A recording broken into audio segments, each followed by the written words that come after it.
দীর্ঘ এক যুগেরও বেশি সময়ের আইনি লড়াইয়ের সফল অবসান হলো।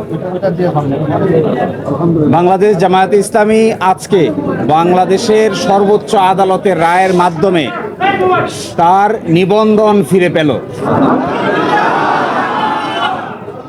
পলিটিক্যালি মোটিভেটেড পিআইএল বা রাজনৈতিক উদ্দেশ্যে দায়েরকৃত মামলার মাধ্যমে জামায়াতের নিবন্ধন কেড়ে নেওয়া হয়েছিল।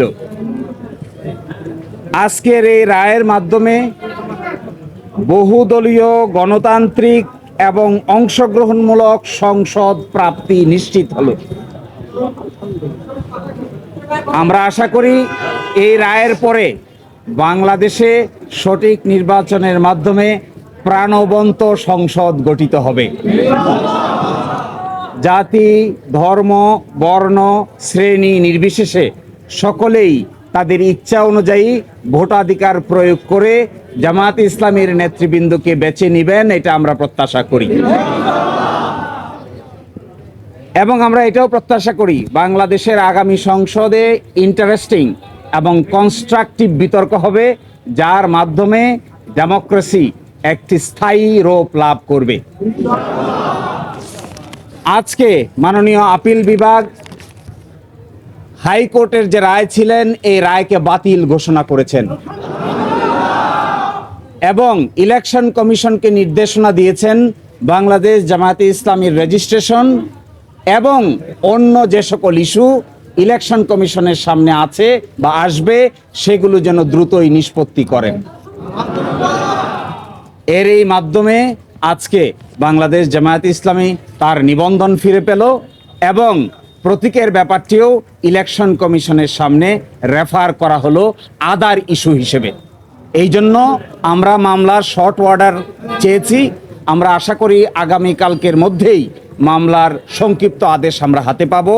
এই সংক্ষিপ্ত আদেশ আমরা ইলেকশন কমিশনের কাছে অ্যাপ্রোচ করব। বাকিটা ইলেকশন কমিশন আইন অনুযায়ী অতি দ্রুত জামাতের নিবন্ধন এবং জামাতের প্রতীক বুঝিয়ে দিবেন, এটা আমরা প্রত্যাশা করি।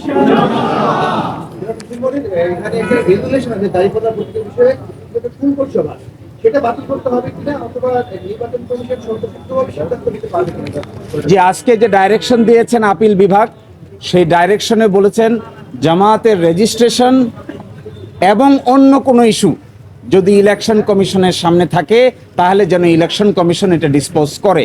এই অন্য ইস্যু বলতে আমরা বোঝাচ্ছি এটি হলো প্রতীক সংক্রান্ত ইস্যু।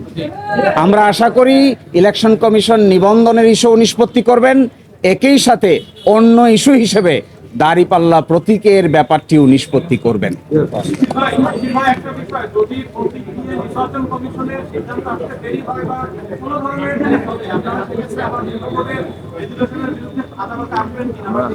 না, আমরা প্রত্যাশা করি বাংলাদেশ সুপ্রিম কোর্টের সর্বোচ্চ আদালতের রায় চূড়ান্ত।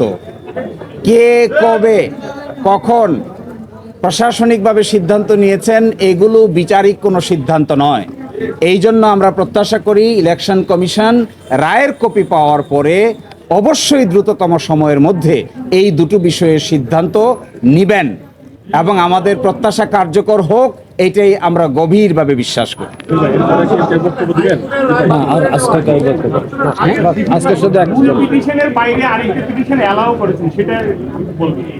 যে মূল পিটিশনের বাইরে আরেকটি পিটিশন যে অ্যালাউ করেছেন এটাও এটার সঙ্গে কানেক্টেড, ওটা আজকের কোনো বড় ইস্যু নয়, সেই জন্য এটা এখানে উল্লেখ করা না করার মধ্যে কোনো পার্থক্য নাই।